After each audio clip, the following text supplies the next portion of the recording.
RSS, Vivekananda, overseas funds, friends of BJP and India Foundation. अगर हिम्मत है हमसे जरूर लीजिए, हमारे तो आ गई है, हम आपको ट्रकलोड भेजने वाले हैं। लेकिन हिम्मत है अगर आप उनसे आंख से आंख मिला के बात कर सकते हैं, इन लोगों को जिनको आप संविधान के ऊपर समझते हैं, सिर्फ उनसे आंशिक 5% वही प्रश्न पूछ के देखिए और उत्तर देश के साथ शेयर करिए। क्या सरकार टू सरकार स्तर पर, क्या मैं तो समझता हूं आम शिक्षा मंत्रालय के स्तर पे इतनी छोटी चीज सॉर्ट आउट नहीं हो सकती थी? आपको ध्यान रहे कि मैं एक विद्यार्थी हूं जिसके पास वीजा है, ये नहीं कि मैं वीजा के बिना हूं। आज मुझे मझधार में छोड़ दिया जाता है क्योंकि किसी ने ऑनलाइन कोर्स बदल दिया, और ये नीतिगत स्थिति, नीतिगत निर्णय लेता है पूरा यूएस का सरकार, जो जानता है कि चीन और भारत के 2 देशों के विद्यार्थी सबसे बड़े हैं संख्या में, और आपको इसके बारे में इल्म नहीं है। आपको होने के बाद ये मालूम पड़ता है और आप कहते हैं ये कर लेंगे, वो कर लेंगे, बातचीत करेंगे, बातचीत चल रही है। लेकिन इसके दौरान कुवैत ने सीधा, जिसकी पूरी आर्थिक स्थिति हम पे आश्रित है, जो हम पे निर्भर है, जिस देश को हम उठाए हुए हैं अपने कंधों पे, जहां पर 70% इस प्रकार के श्रमिक भारत से, हमारे दक्षिण भारत के दोस्त बहुत हैं वहां पर, तमिलनाडु और केरला 2 विशेष प्रदेश हैं, लेकिन और भी भारत में है। इन सब का आप अचानक एक कोटा बांध देते हैं। कोटा यह है कि भाई 10 लोग हमारे देश में टोटल जनसंख्या है, हम इसमें से 3 लोग से ज्यादा रखेंगे नहीं बाहर के। 3 लोगों का जो रेशो होगा उसके अनुसार आपके 8 लाख लोग वहां पे चले जाएंगे।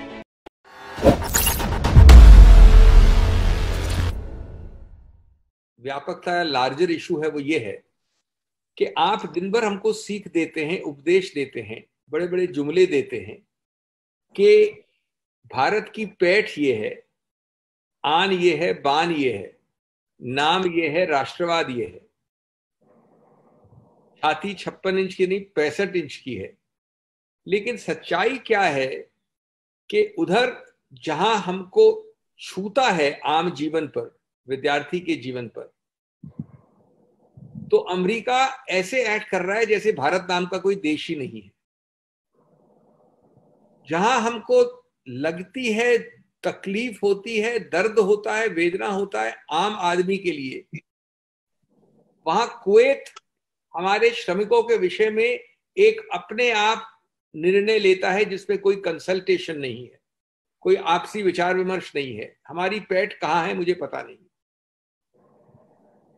H1B वीजा में 4 में से 3 भारतीय इन्वॉल्व हैं, वो भी एक तरफा निर्णय ले देते हैं। हमारे भारत की डिप्लोमेटिक पैठ कहां है, हमारी आर्थिक शक्ति कहां है, हमारे सुपर पावर के देश की छवि कहां है, ये प्रश्न हम आपके जरिए उठाना चाहते हैं। तो मैंने इसलिए कहा आपसे कि न पूरब न पश्चिम, मोदी जी, दोनों दिशाओं में हमारी पैठ नहीं है। एक तरफ अमेरिका सुनने को तैयार नहीं है, एक तरफ कुवैत सुनने को तैयार नहीं है, सबसे बड़ा और सबसे छोटा देश। Let me start with this most recent, सबसे जो अभी हाल में हुई भी चीज है कि विद्यार्थियों के बिना किसी कारण, बिना किसी गलती, बिना किसी स्रोत, बिना किसी कुछ किए, अगर यूनिवर्सिटी ऑनलाइन कोर्स करती है तो सैकड़ों विद्यार्थी त्रिशंकु की तरह बीच में खड़े हो जाएंगे, ना इधर के रहेंगे ना उधर के रहेंगे। ये सूचना आई है। अब मेरा प्रश्न है अपने आप से, आपसे, देश से, कि ये क्या सरकार टू सरकार स्तर पर, क्या मैं तो समझता हूं आम शिक्षा मंत्रालय के स्तर पे इतनी छोटी चीज सॉर्ट आउट नहीं हो सकती थी? आपको ध्यान रहे कि मैं एक विद्यार्थी हूं जिसके पास वीजा है, ये नहीं कि मैं वीजा के बिना हूं। आज मुझे मझधार में छोड़ दिया जाता है क्योंकि किसी ने ऑनलाइन कोर्स बदल दिया। और ये नीतिगत स्थिति, नीतिगत निर्णय लेता है पूरा यूएस का सरकार, जो जानता है कि चीन और भारत के दो देशों के विद्यार्थी सबसे बड़े हैं संख्या में, और आपको इसके बारे में इल्म नहीं है। आपको होने के बाद ये मालूम पड़ता है और आप कहते हैं हम ये कर लेंगे, वो कर लेंगे, बातचीत करेंगे, बातचीत चल रही है। आपको मालूम है कि जो वार्षिक समय है उस कोर्स का, वो कितनी जल्दी शुरू होने वाला है, कितनी जल्दी अंत होने वाला है।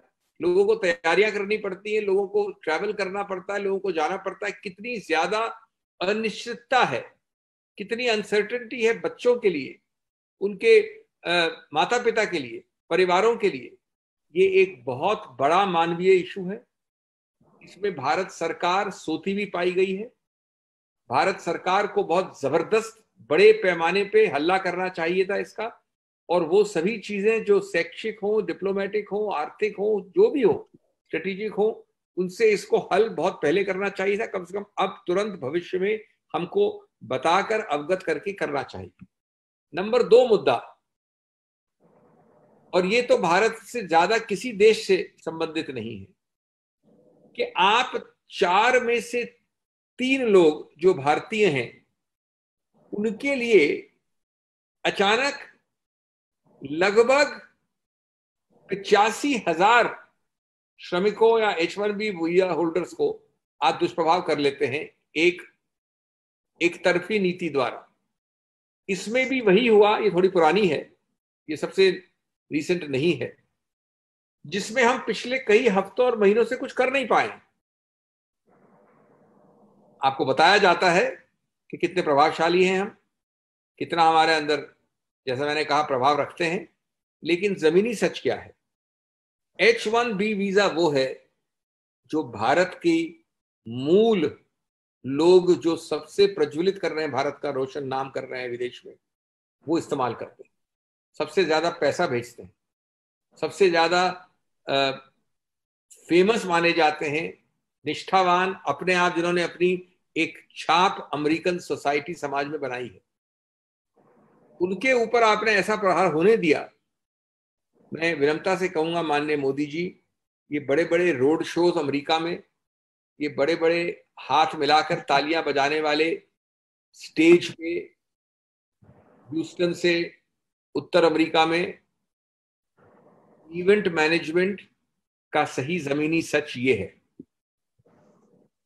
और इसका जवाब देश मांगती है, क्योंकि ये इनके पेट में, इनके परिवारों के पेट में, भारत की छवि पे सीधा आघात है।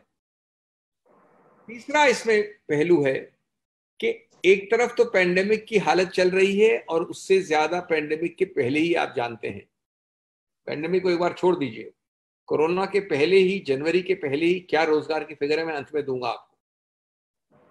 पेंडेमिक के बाद जो हालत है वो एक एडिशनल चीज है। लेकिन इसके दौरान कुवैत ने सीधा, जिसकी पूरी आर्थिक स्थिति हम पे आश्रित है, जो हम पे निर्भर है, जिस देश को हम उठाए हुए हैं अपने कंधों पे, यहां पर 70% इस प्रकार के श्रमिक भारत से, हमारे दक्षिण भारत के दोस्त बहुत हैं वहां पर, तमिलनाडु और केरला 2 विशेष प्रदेश हैं, लेकिन और भी भारत में है। इन सब का आप अचानक एक कोटा बांध देते हैं। कोटा यह है कि भाई 10 लोग हमारे देश में टोटल जनसंख्या है, हम इसमें से 3 लोग से ज्यादा रखेंगे नहीं बाहर के, 3 लोगों का जो रेशो होगा उसके अनुसार आपके 8 लाख लोग वहां पे चले जाइए। 8 लाख भारतीय, उस देश की पूरी पॉपुलेशन है 14.5 लाख, ये आपको याद रहे, पूरी पॉपुलेशन। तो उसमें से आधी पॉपुलेशन भारतीयों की निष्कासित, डिपोर्टेशन, एक्सट्रेडिशन, निकालना, देश निकाला, जो भी कह दीजिए आप। क्या कर रही थी सरकार?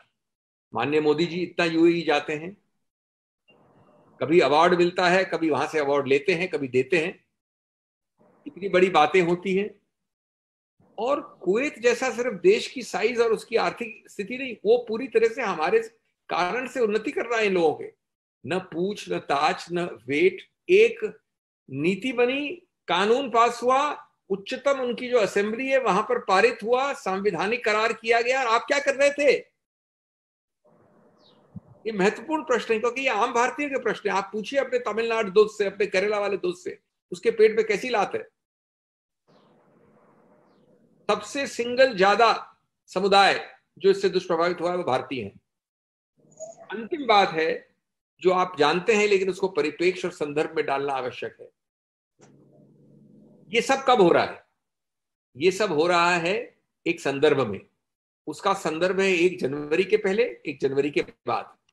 तो अभी आप कोरोना का बहाना नहीं बना सकते, इसलिए मैं जनवरी के पहले की बात करता हूं। नहीं तो आप शुरुआत कर देते हैं कोरोना का बहाना बनाने की।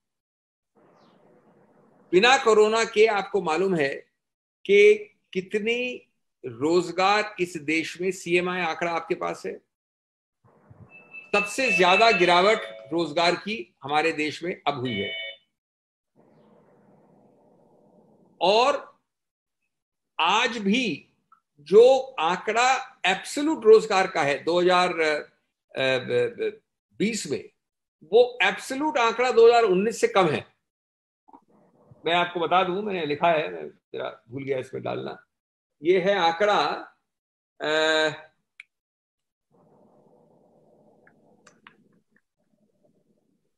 यस,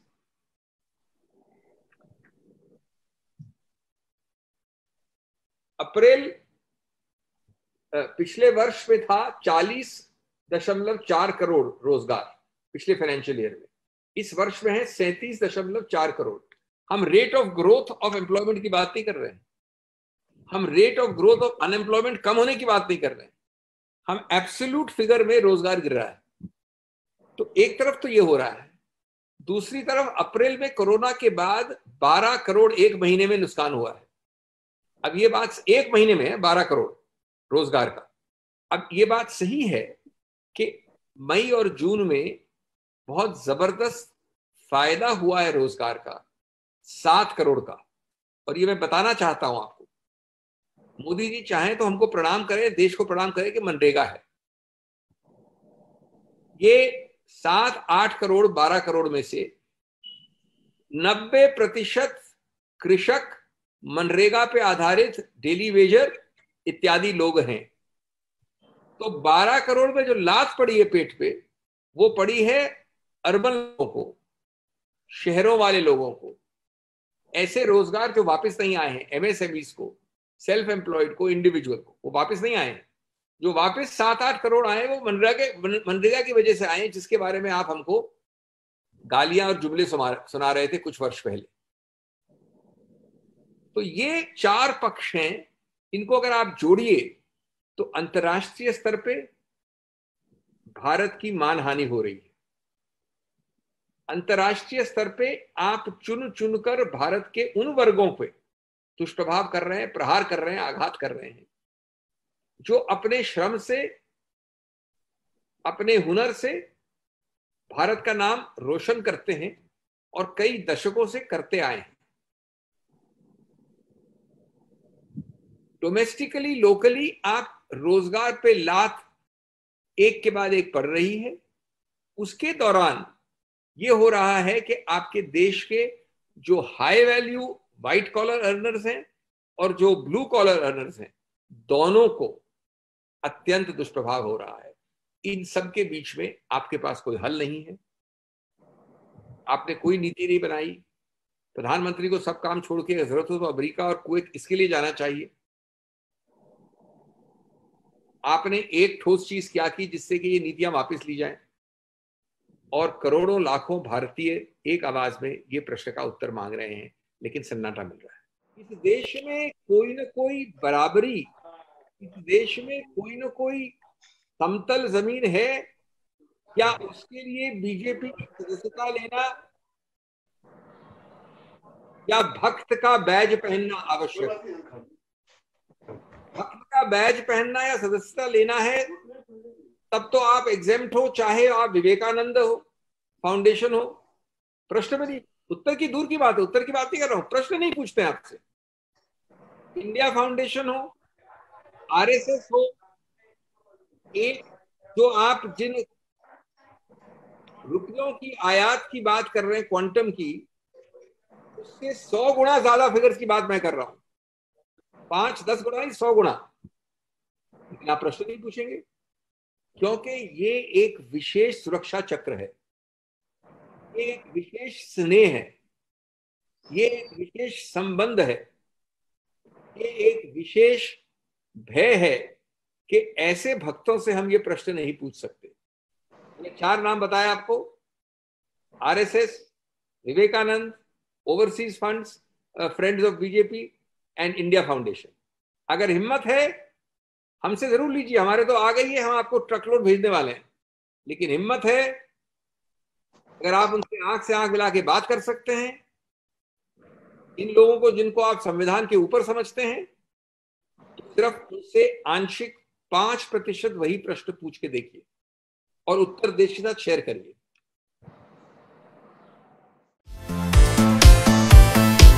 अगर आपको हमारे वीडियोस पसंद आए तो प्लीज लाइक करें, सब्सक्राइब करें और शेयर करें।